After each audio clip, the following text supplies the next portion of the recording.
안녕하세요. 안녕하세요. 안녕하세요. 반갑습니다. 네. 반갑습니다. 한 주간 평안하셨죠? 네. 네, 만나서 반갑습니다. 아따, 우리 저거는 소리 안 들게. 네. 알았어요. 자, 우리, 오늘 그래도 지난주보다 많은 분들 오셔서 같이 새가족 교육하게 하셔서 참 감사하고요. 지난주에 못 오셨던 분들은 지난주 강의가 있으니까 영상으로 꼭 들으시고 개첩하신 이후에 또 계속해서 참석하시면 되겠습니다. 오늘은 특별히 우리 새가족 사역원을 또 담당하시고 섬겨주시는 유은종 장로님 오셨는데, 유은종 장로님 한 말씀 해주시고, 그 다음에 시작 기도 해주시겠습니다. 네, 반갑습니다. 명절 잘 반갑습니다. 보내셨습니까? 네. 명절 잘 보냈습니다. 네? 다시 명절 잘 보냈습니다. 명절 잘 보내셨습니까? 네. 반갑습니다. 예, 장로님.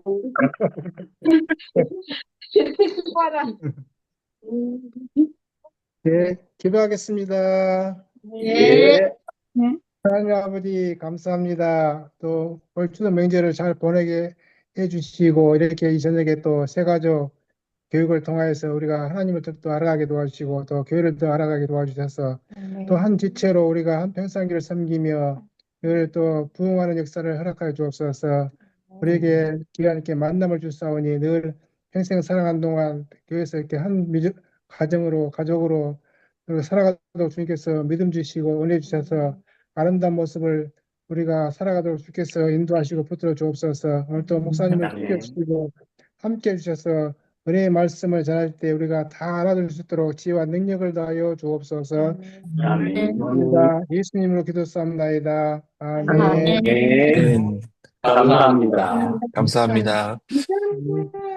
오늘 시작하면서 몇 가지 이제 안내 상황을 드리겠습니다. 많은 분들이 참석하고 또 제가 주로 강의를 하기 때문에 중간에 마이크를 켜 놓으시면 좋고요. 그렇지만 이제 한 가지는 마이크가 켜져 있기 때문에 뭐 말을 한다거나 주위에 어떤 소음이 있을 경우에는 그대로 나온다는 거 좀 유념해 주시고 그 부분 만약에 주위에 소음이 좀 많다 그러면 음소거를 해주셔서 좀 집중할 수 있도록 그렇게 섬겨주셨으면 좋겠습니다. 네, 우리 곽서영 사모님, 막내인가요? 예. 네, 반갑습니다. 자, 그럼 오늘 강의로 바로 들어가도록 하겠습니다. 오늘은 좀 내용이 많아서 제가 좀 서둘러야 될 것 같은데, 그래도 한번 차근차근 보도록 하겠습니다. 잠시만요.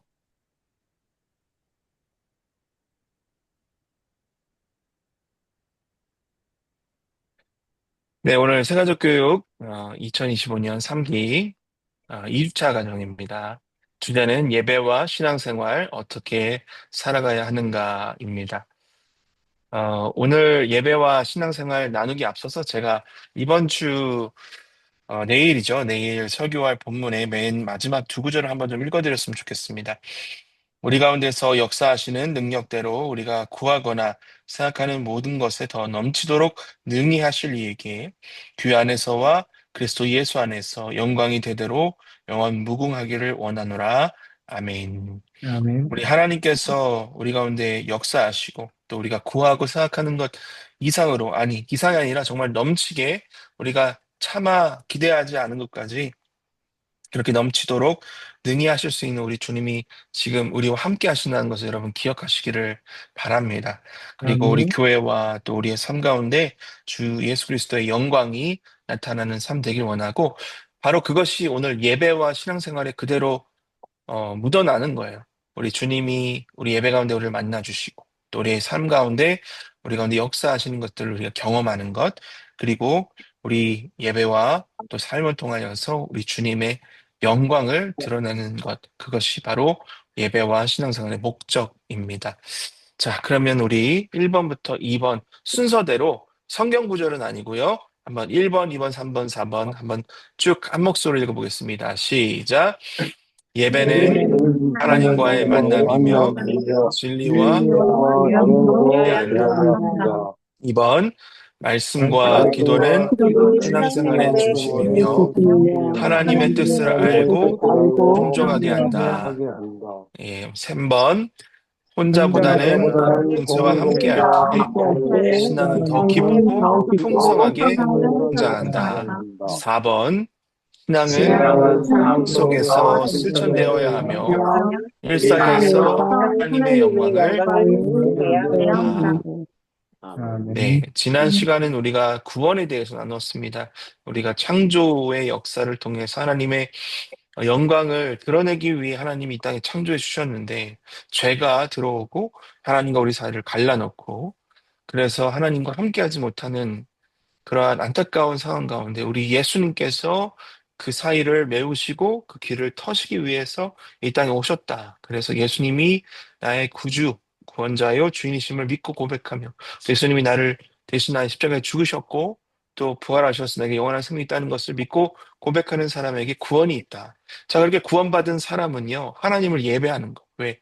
예배하는 것은 하나님을 기뻐하는 거고 하나님 만나는, 우리가 구원을 받았지만 아직 온전하게 영화라 그랬죠.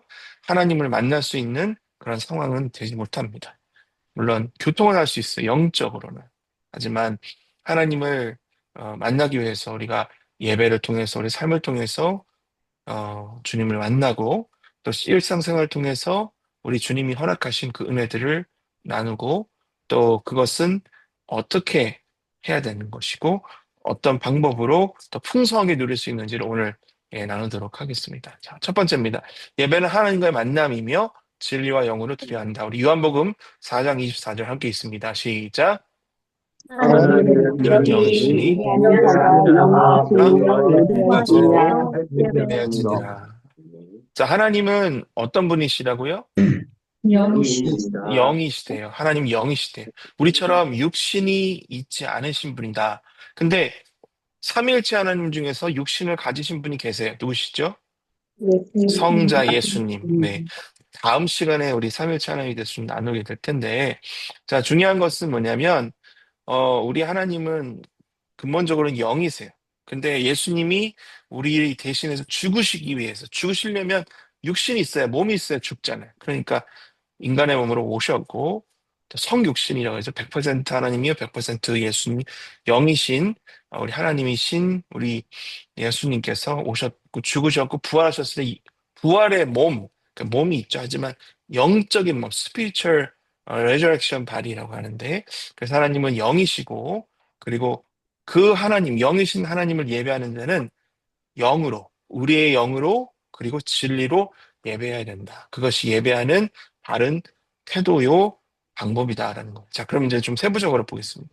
예배는 하나님을 만남이라 그랬어요. 우리 하나님을 만나는 그 귀한 시간. 여러분, 예배를 사모하십니까? 다시 말하면, 주님은 하나님과 함께 하기를 원하십니까? 하나님을 느끼기 원하시고, 하나님의 음성 듣기 원하시고, 하나님의 따스한 사랑을 체험하기 원하십니까? 그러면 여러분, 우리가 이 예배가 어떻게 되어야 되는지, 그리고 하나님 어떻게 예배를 통해서 만나는지를 오늘 한번 깊이 묵상해 보기 원합니다. 첫 번째, 예배는 단순한 종교 행위나 의식이 아닙니다. 이것을 왜 말할까요? 그렇게 생각하는 사람이 많다는 거예요. 습관처럼 마치 이것을 하지 않으면 하나님 나에게 복을 주지 않을 거예요. 더 나아가서는 나에게 벌을 낼 것 같은 의무감 때문에 그냥 형식적으로 하는 거예요. 자, 우리 부모님과 자녀의 관계가 서먹해지면 형식이 되잖아요. 뭐 진짜 뭐 부모 자녀의 그런 관계보다는 그냥 한 집에 있고 그냥 뭐 만나도 뜨뜻미지근하고 별로 감흥도 없고 그런 하나인 것 같으면서 하나 있지 않은 크리스천이 참 많다는 거죠. 우리는 그러면 안 된다는 거. 우리는 예배를 할 때 하나님과의 거룩한 만남이기 때문에 살아계신 하나님을 인격적으로 만나는 시간이기 때문에 그 시간을 우리가 사모하고 주님 앞에 나아가야 된다라는 것이죠. 하나님은 예배를 통해서 하나님의 백성, 우리와 나와 여러분, 저와 여러분을 함께 교제, 펠로우십, 나눈다는 것. 함께 공유한다는, 공감한다는 것. 은혜를 베푸시고.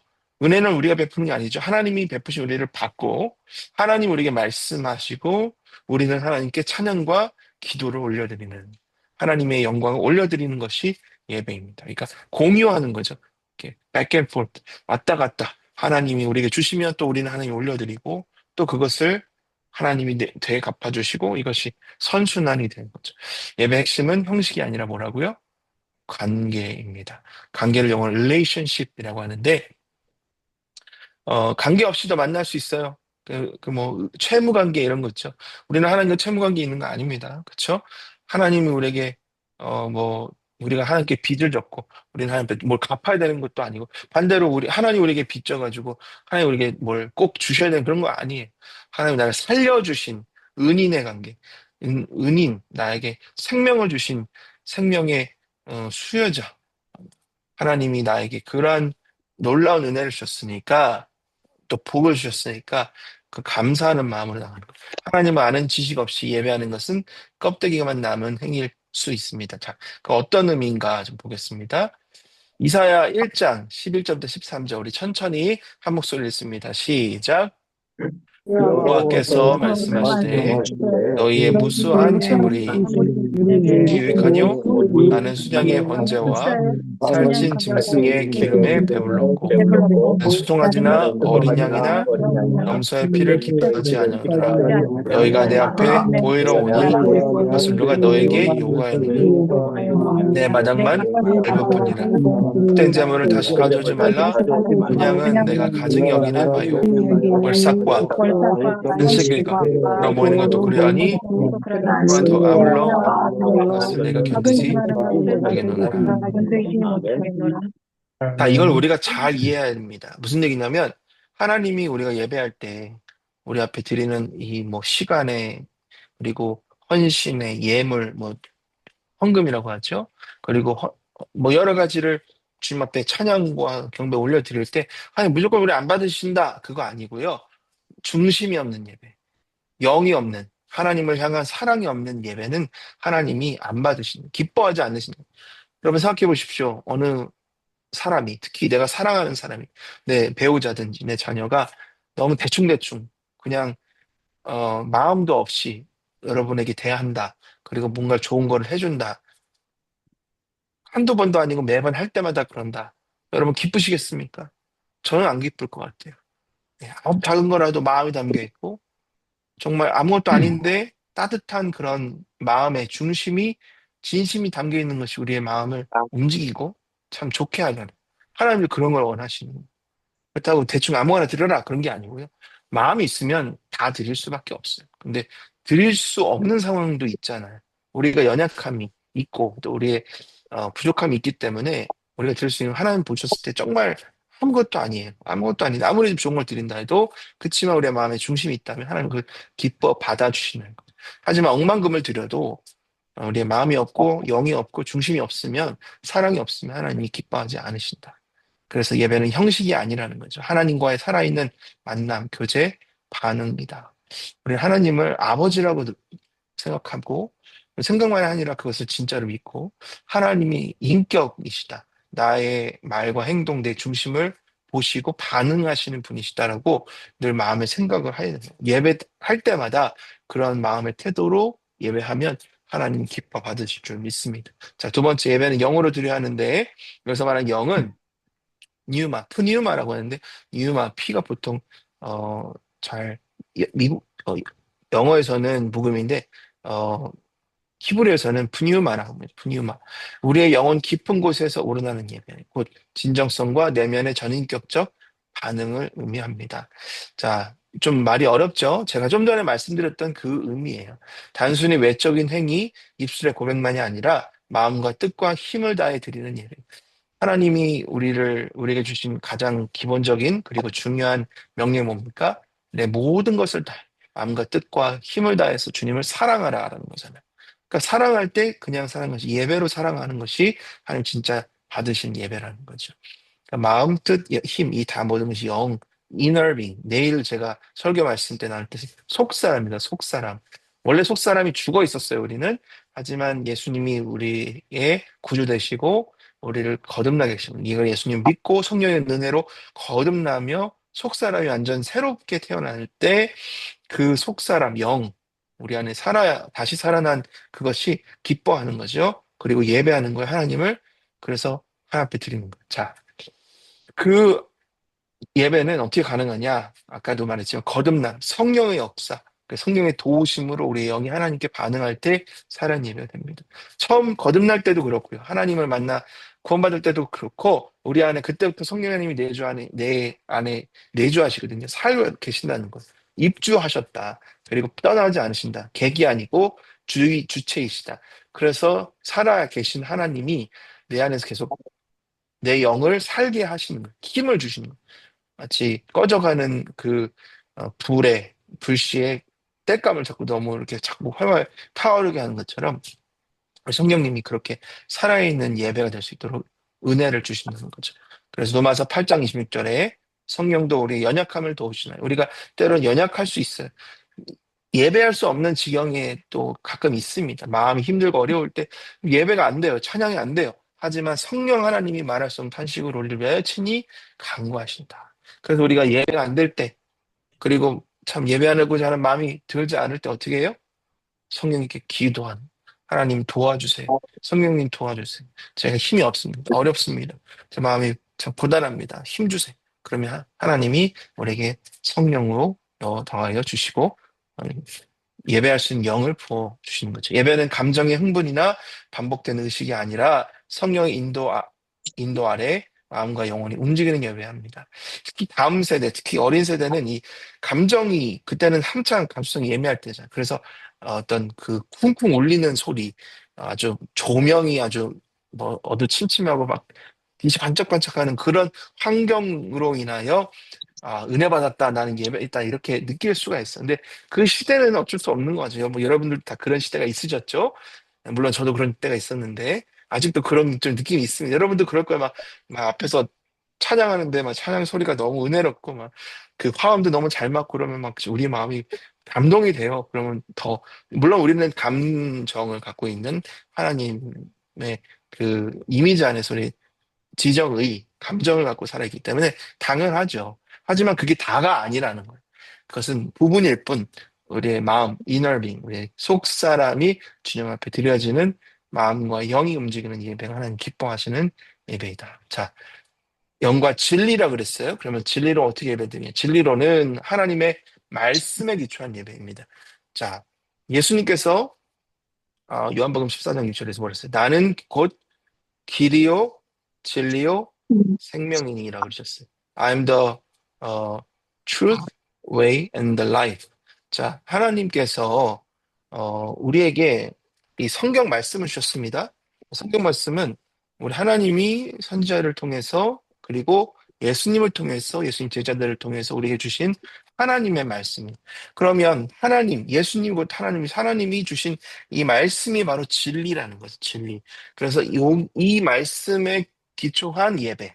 내가 드리고 싶은 대로 드리고 내가 원하는 방법대로 하고 그게 아니고요. 성경에 보면 어떻게 우리가 하나님 예배자는 이미 다 하나님이 우리 가르쳐 주셨다는 거. 그럼 어떻게 그걸 할까요?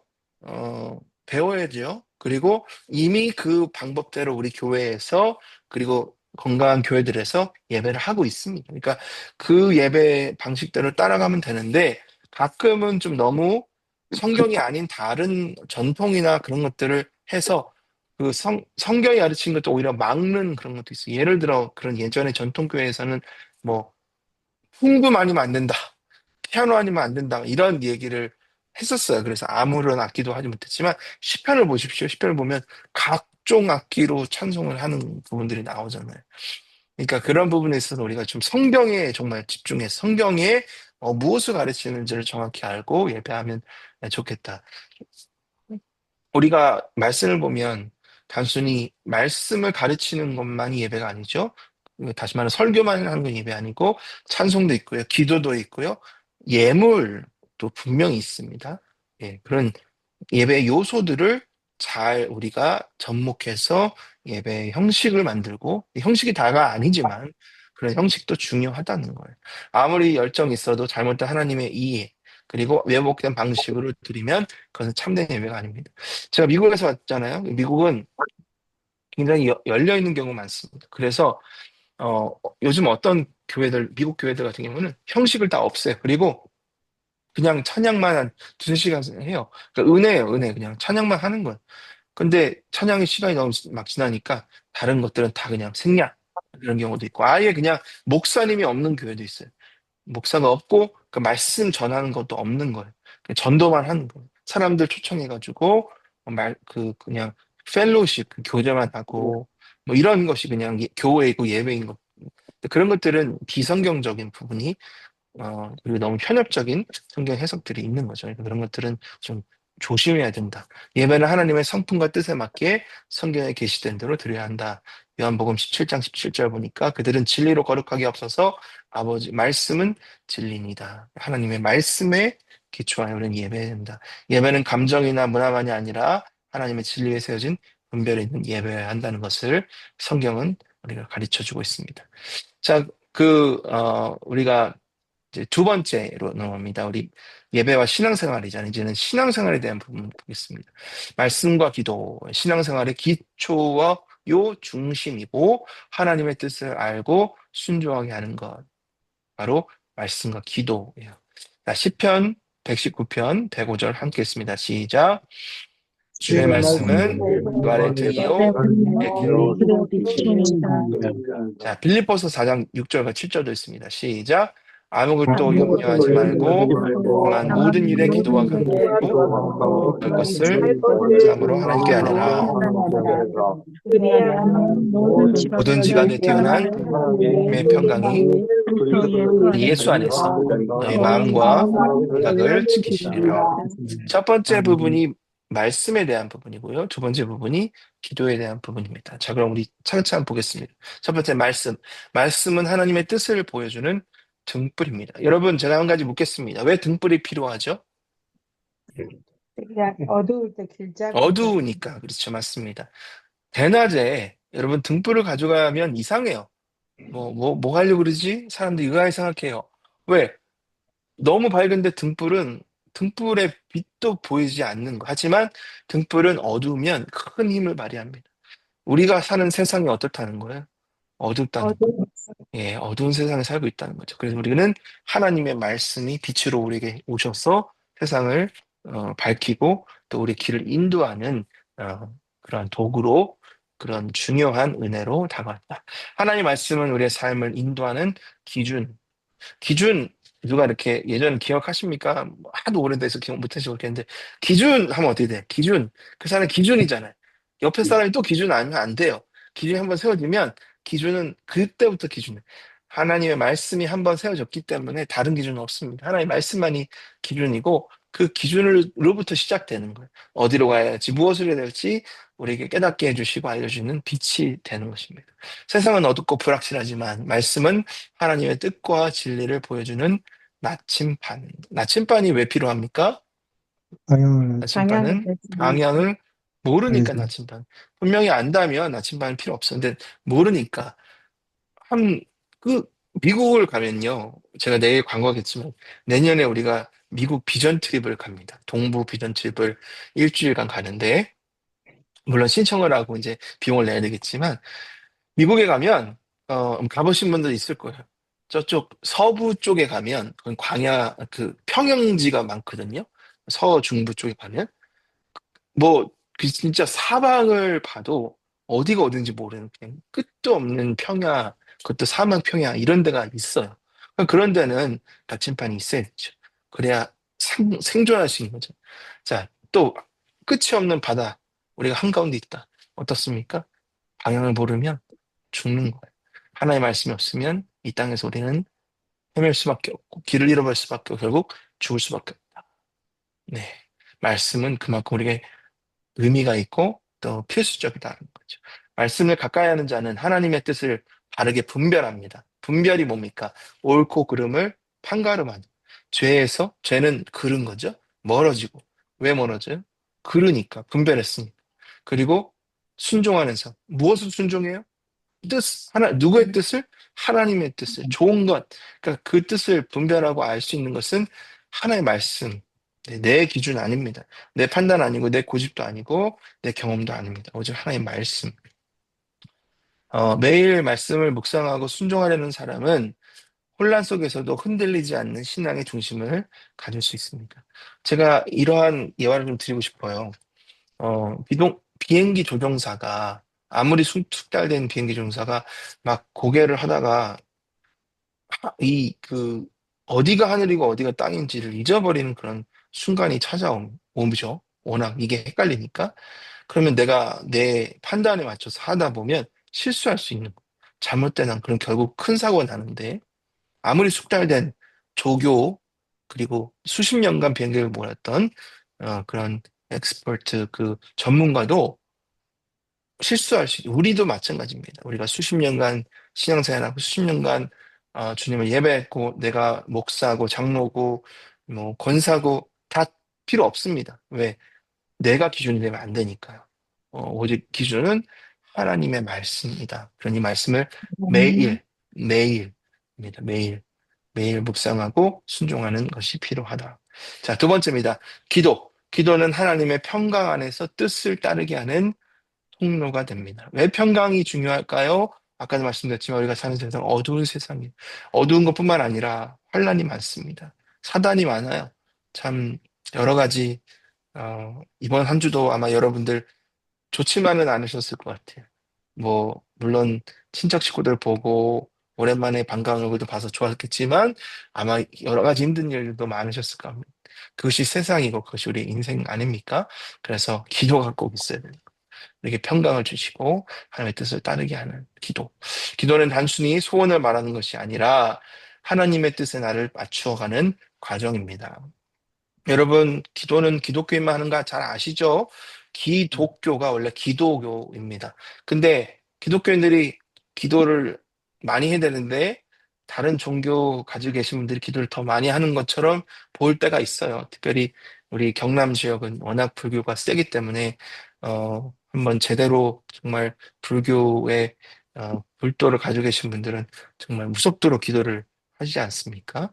근데 여러분, 기독교의 기도와 다른 종교의 기도의 차이점은 뭐냐면 그 기도를 들으시는 분이 다른 거예요.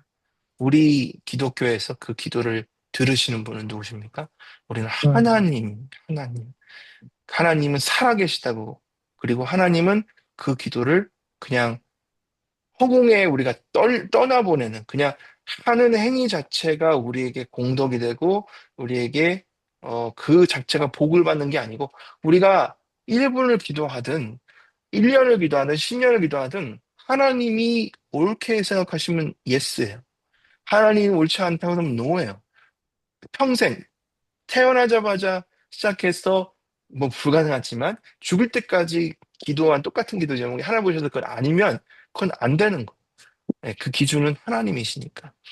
그렇지만 하나님은 선하신 분이라 우리 지난 시간에 어, 그런 부분들을 좀 배웠지만 하나님은 선하신 분이기 때문에 내가 A를 기도해도 하나님은 B로 응답하실 수 있다. 왜? B가 제일 좋은 거니까.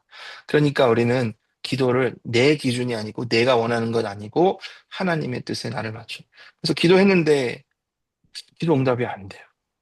마음의 평강도 없어요. 그러면 이게 하나님 뜻이 아닌가 보군요. 하나님 뜻이 뭐죠? 하나님 무엇을 원하세요? 하면서 내 기도를 맞춰가는 거죠. 그것이 성숙한 기도자의 모습입니다. 염려와 혼란이 가득한 세상 속에서도 기도하는 자는 하나님의 평강 안에서 생각과 감정을 지킬 수가 있습니다. 왜 내가 생각, 감정을 지키고 평강을 할 수 있을까요? 왜? 결국 살아계신 하나님이 제일 좋은 것을 나에게 주실 걸 믿기 때문에. 이 기도하는 건 기도해서 하나님이 들어주신 게 아니고 하나님을 믿는 내 믿음의 표현이에요. 하나님 믿습니다. 하나님 듣고 계시죠? 하나님 하실 줄 믿습니다. 그러니 기도하면 할수록 내 마음에 평강이 오고 생각과 감정이 평안해지는 거죠. 자, 하나님의 뜻을 모를 때에는 기도는 하나님의 지혜를 구하고 순종한 힘을 얻게 하는 길입니다. 때로 하나님이 침묵하실 때가 있어요. 어, 있습니다. 하나님 무조건 다 응답하시는 거 아니고요. 기다려야 되는 때가 있는 거예요. 그때는 우리가 어떻게 기도할까요? 하나님 속히 이루어 주십시오라고 기도하면서도 하나님 나에게 무엇을 원하십니까? 하나님 알려주십시오. 그러니까 하나님께 구하는 지혜를 구하고 아니 이럴 때는 어떻게 될까요? 라고 묻는 기도. 네, 그리고 하나님이 나에게 어떤 마음을 주시고 나에게 응답을 주실 때는 그것을 순종할 수 있는 즉시 순종할 수 있는 힘을 이렇게 하는 것이죠.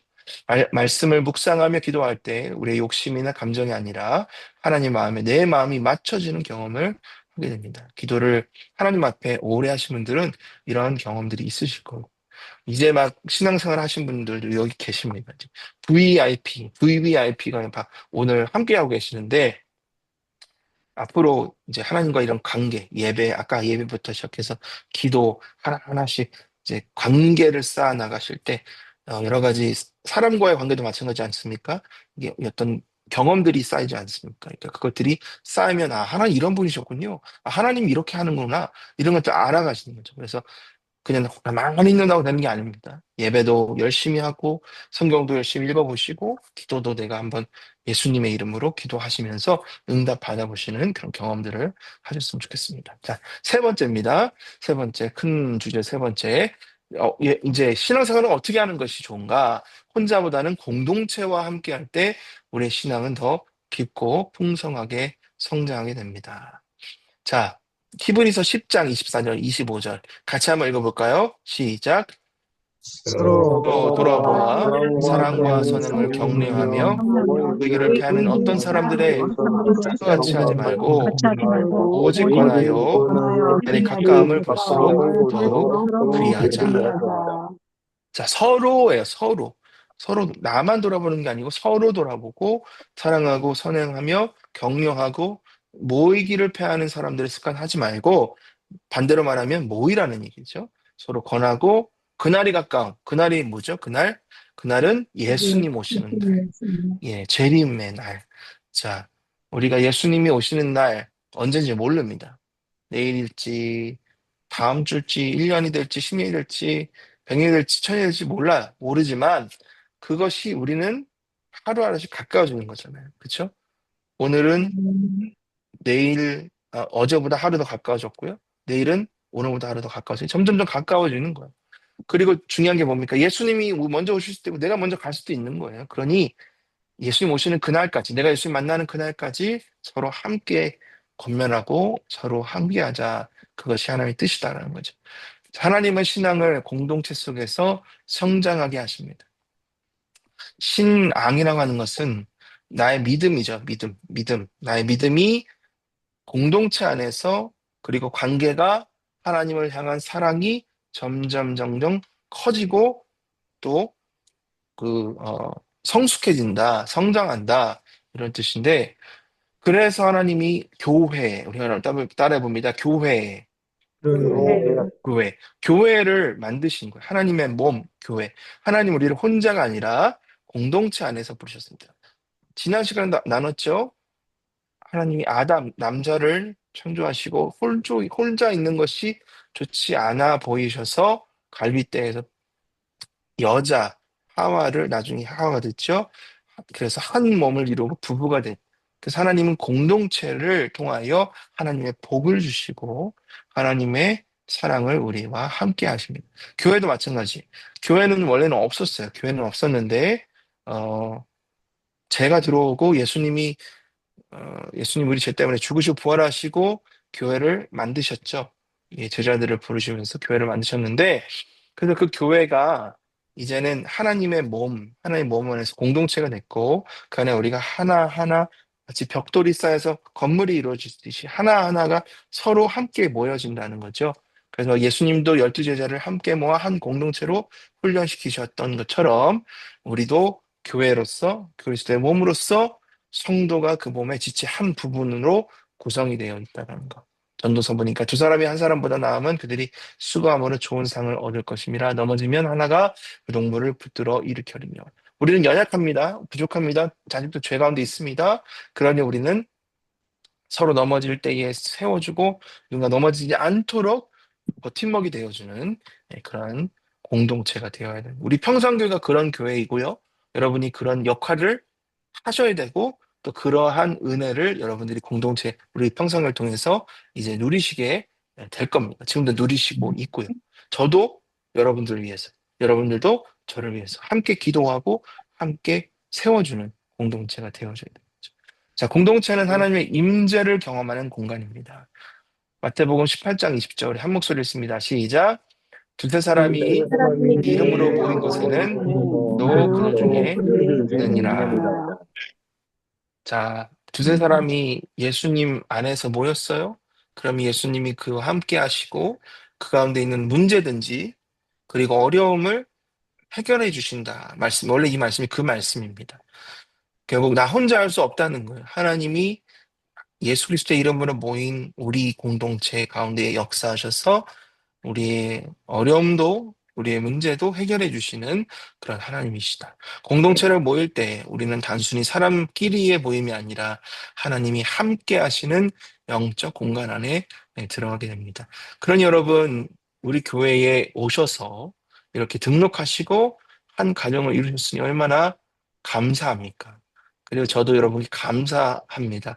왜? 우리 평산교회 더 든든히 세워주시는 또 한 구성원이 되어 주셨으니까 얼마나 감사합니까? 저도 여러분을 통해서 이제 하나님이 주시는 영적 좋은 것들을 이제 누리고요. 여러분도 저를 통해서 그리고 다른 성도님들 통해서 그런 좋은 은혜들을 누리게 될 것입니다. 자, 공동체 안에서 우리가 예배하고요, 찬양하고요, 회개하고 사랑을 실천할 때 우리는 하나님의 현존이 왜 현재 존재 지금 우리와 함께 하시는 그 은혜를 임재를 더 깊이 경험하게 된다.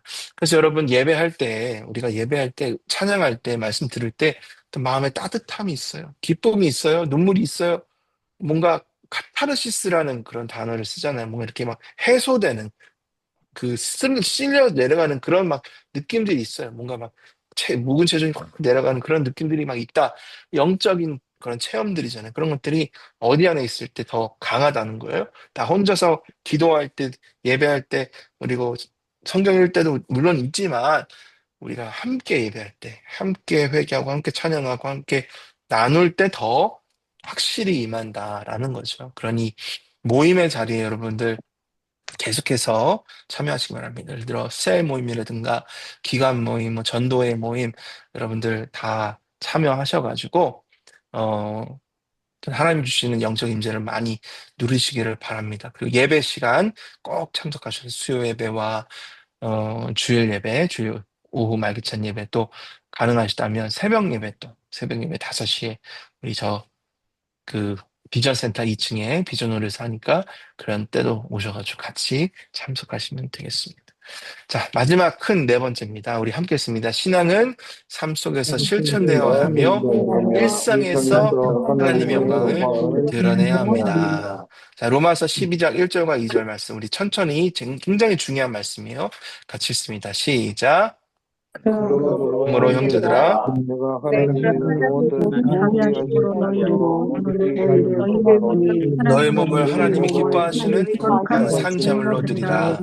이는 너희가 드릴 영적 예배니라. 너희는 이 세대를 본받지 말고 오직 마음을 새롭게 함으로 변화를 받아 하나님의 선하시고 기뻐하시고 온전하신 뜻이 무엇인지 분별하도록 하라. 무엇인지 분별하도록 하라.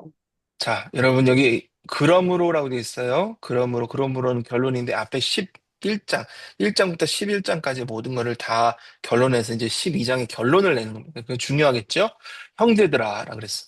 형제들, 우린 다 주 안에서 형제자매, 그러니까 교회를 말하는 겁니다. 우리 교회 형제들에게 로마 교회 형제들에게 사도 바울이 권면하는 거예요. 그러니까 사도 바울이 하나님의 자비하심으로 우리 성도들에게 권하는데 뭐냐면 당신들의 몸, 우리 이 몸 있죠, 몸. 이 몸. 몸을 하나님이 기뻐하시는 거룩한 산 제물로 드려라. 자, 당신은 여러분 무서운 말입니다. 이 말이 굉장히 무서운 말이에요. 왜 무서운 말이냐면 헌금 드려라, 예물 드려라 아니고요. 내 몸을 찢어가지고, 그러니까 칼로 베가지고 그걸 태워라 이런 말처럼 들리는 거예요. 왜? 당신은 성전이 있었고 그 성전에서는 동물을 잡아서, 그러니까 죽여서 그거를 조각을 내고 토막을 내고 거기서 불로 태우고 막 그랬거든요. 그러니까 그렇게 하라라는 명령이에요. 그럼 다시 말하면 실제로 그렇게 죽여라는 게 아니고 내가 동물을 대신해서 하나님 앞에 드리는 예배처럼 우리의 몸도 그렇게 드리라는 거예요. 자, 그럼 우리의 몸 가지고 뭘 합니까? 우리의 몸 가지고 우리는 살아요. 일상을 살아요. 그러니 우리가 살아가는 일상의 삶이 하나님이 보시는 예배가 되게 해라라는 거. 우리가 예배할 때 얼마나 거룩하게 예배해요. 당시에는 예배할 때, 특히 제물을 바칠 때는 아무 제물이나 하지 않아요. 정말 흠없는 제물, 비싼 숫, 양, 소, 막 이런 거 얼마나 비싸요. 지금도 비싼데, 당신 가난했을 때인데 얼마나 비싸요.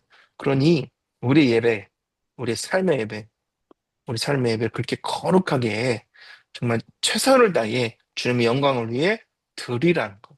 이는 너희가 드릴 영적 예배다. 그러니까 실제로 드리는 예배가 아니고 영으로, 아까 영과 진리라고 그랬잖아요.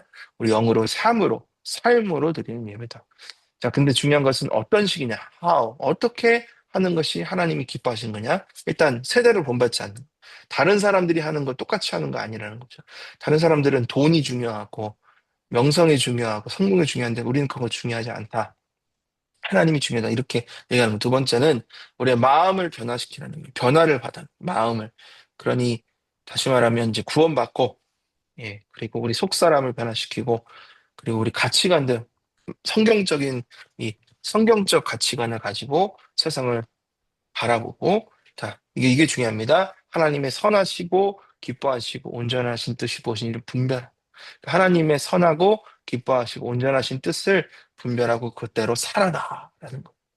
여러분, 그것이 신앙입니다.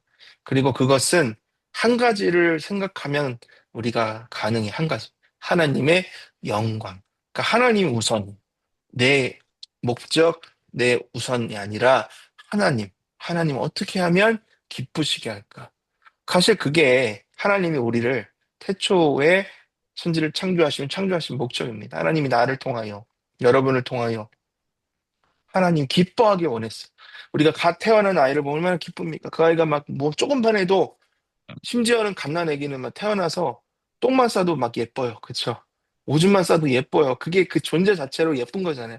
하나님이 우리를 그렇게 이 땅에 창조하셨는데 우리가 죄 때문에 타락한 거잖아요. 근데 다시 우리가 변화되지 않았습니까? 다시 하나님께 돌아오지 않았습니까? 그러니 우리는 하나님 앞에 그런 존재 자체로 영광을 드리는 존재가 돼야 되는 거예요. 그러려면 막 살면 안 되고 하나님의 선하고 기뻐하시고 온전하시니 본인을 분별하고 마음 새롭게 하고 세상과 다른 그런 거룩한 삶을 살아야 하는 거죠. 자, 신앙은 삶 전체를 하나님께 드리는 것입니다. 바울은 신앙생활을 예배라고 말하고 예배는 단지 주일 한 시간이 아니라 삶 전체라고 강조합니다. 너희 몸을 살아있는 living sacrifice, 산 제물로 드리라. 우리의 일상, 행동, 시간, 관계, 일터까지도 하나님께 드리는 삶입니다. 영적 예배, 우리가 영으로 드리는 예배, 진리와 순종에 기반한 삶의 헌신, 신앙은 교회에서만 드러나는 것이 아니라 직장과 가정, 학교와 사회 속에서 드러납니다. 자, 제가 설교할 때 꼭 이것을 강조하는데 바로 삶이에요. 삶, 적용입니다. 적용. 왜 우리 기독교가 그리고 기독교인들이 세상으로부터 그렇게 질타를 받습니까? 왜 이렇게 비판을 많이 받아요? 교회에서는 한없이 의롭고 한없이 거룩하고 한없이 사랑이 넘치는데 교회 막 넘어가면 교회만 떠나면 사람이 바뀌는 일단 그 모습을 자녀들이 제일 먼저 봅니다. 그리고 가족들이 보고요. 그리고 내가 크리스천인 걸 아는 내 주위 사람들이 그러면 그 모습을 보면 아, 기독교는 잘못됐구나. 그리고 기독교가 믿는 하나님은 잘못했다. 영어로 fake라고 해요. fake. fake 뭐냐면 모조품 이런 모조 잘못됐다. 그러니까 겉은 그건데 뭐 옛날 그 말로 그런 말 짝퉁 뭐 이런 말이 많이 쓰지 않았습니까? 페이크가 그래요. 페이크. 농구를 할 때도 페이크 모션 이렇게 하려고 하다가 사실 그게 아니고 뭐 이런 거잖아요. 기독교인이 페이크가 되면 안 된다는 거. 그러면 정말 하나님을 욕되게 하는 거예요. 하나님을 영광스럽게 하는 게 아니고 하나님을 욕하는 거예요. 내가 직접 욕을 하지 않지만 나를 통해 욕을 먹이는 거죠, 하나님을. 얼굴을 우리가 보통 부모님이 자녀가 잘못하면 아이고 내 얼굴에 먹칠한다 막 이렇게 얘기를 하잖아요. 그런 거예요. 딱 그런 겁니다. 그러니 결국 우리가 교회 안에서 예배하는 것도 중요하지만 우리의 삶이 얼마나 하나님 보시기에 아름답고 저 세상에서 얼마나 거룩하고 칭찬받고 인정받는 삶이 돼야 되는지가 좀 그렇게 중요한 거죠. 그래서 내가 살아가는 삶의 모습, 가정, 직장, 학교, 사회, 교회에서 똑같이 아니 교회에서 더 하나님이 보시기에 아름답고 선하고 기뻐하실 만한 것으로 바꿔야 됩니다. 여러분 이게 쉽습니까?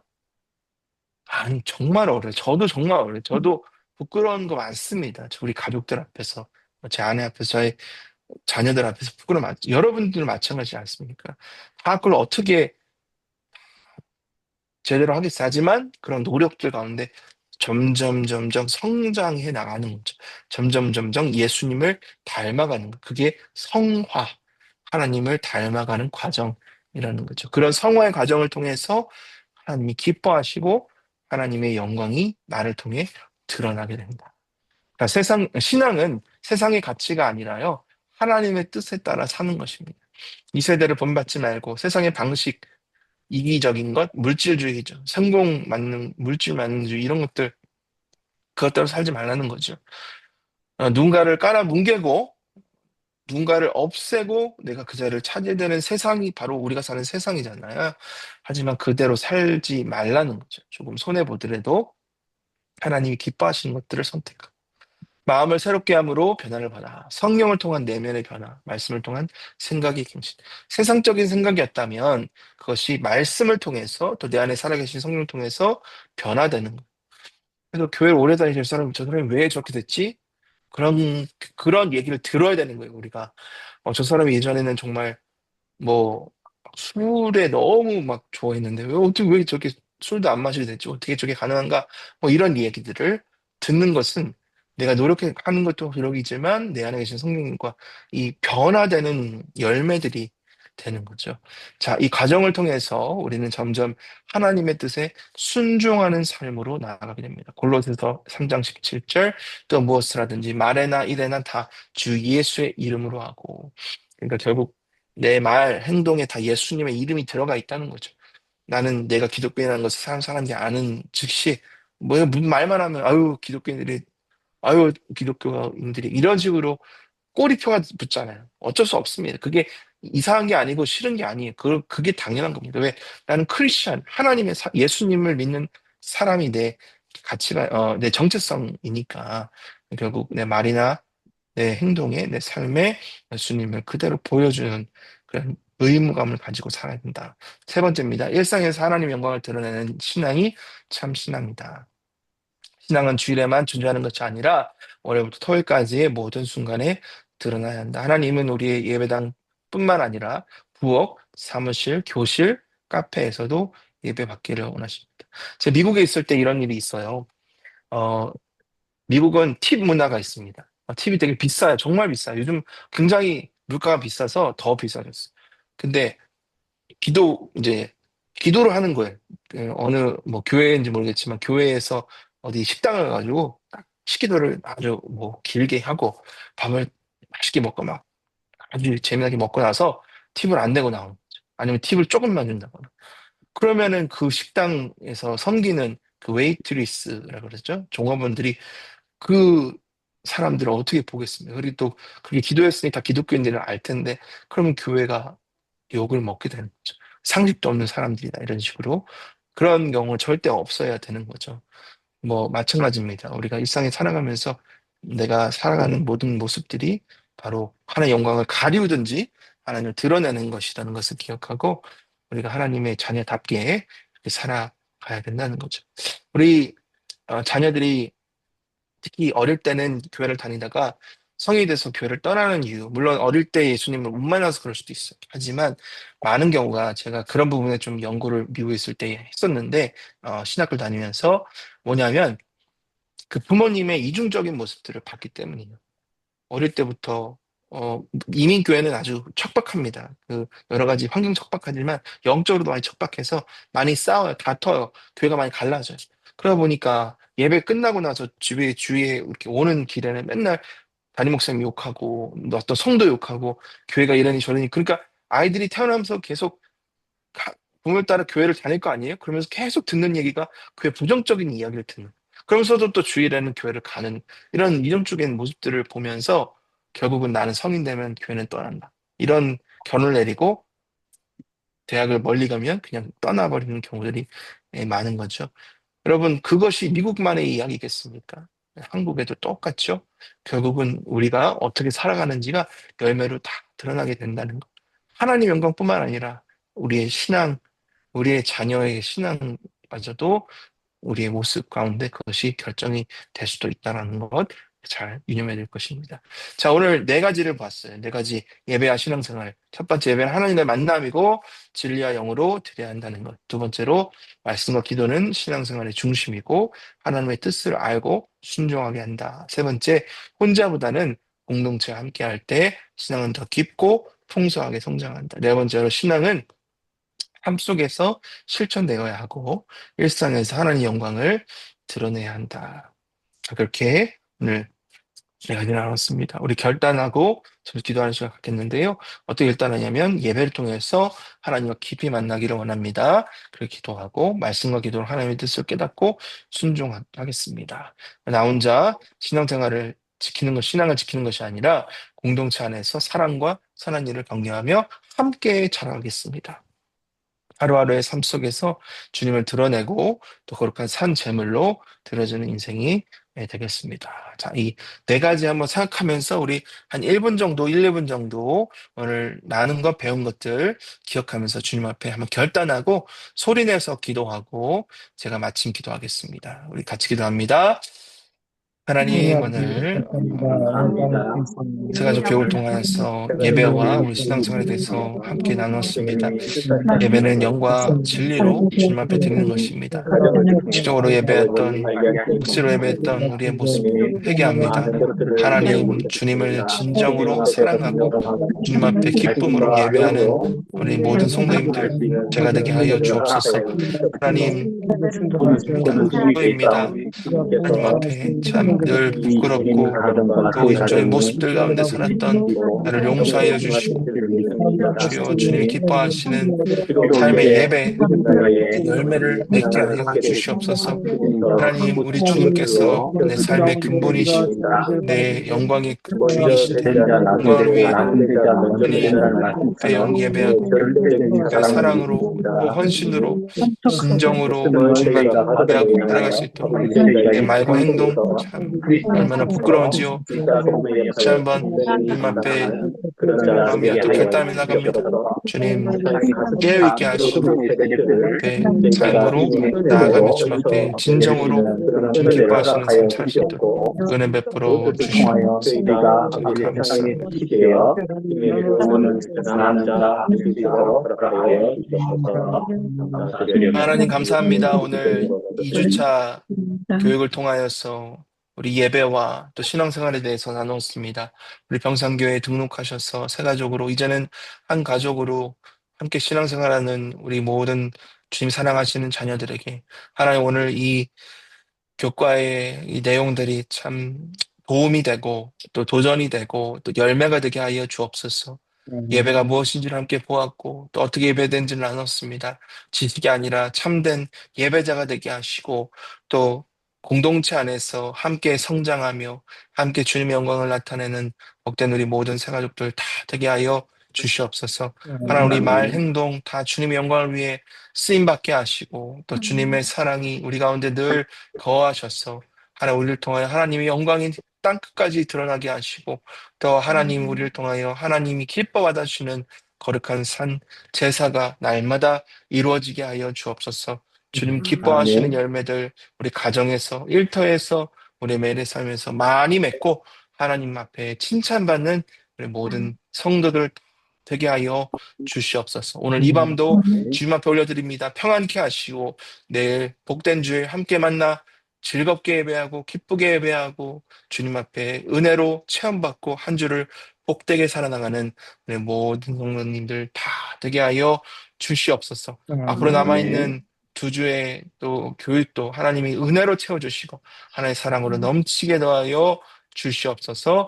감사합니다. 주님 살아계신 예수님의 이름으로 축복하며 간절히 기도합나이다. 아멘. 오늘도 참 수고 많으셨습니다. 혹시 마치기 전에 질문이나 코멘트 있으신가요? 따로 없으시면 오늘 마치겠습니다. 평안한 밤 되시고 내일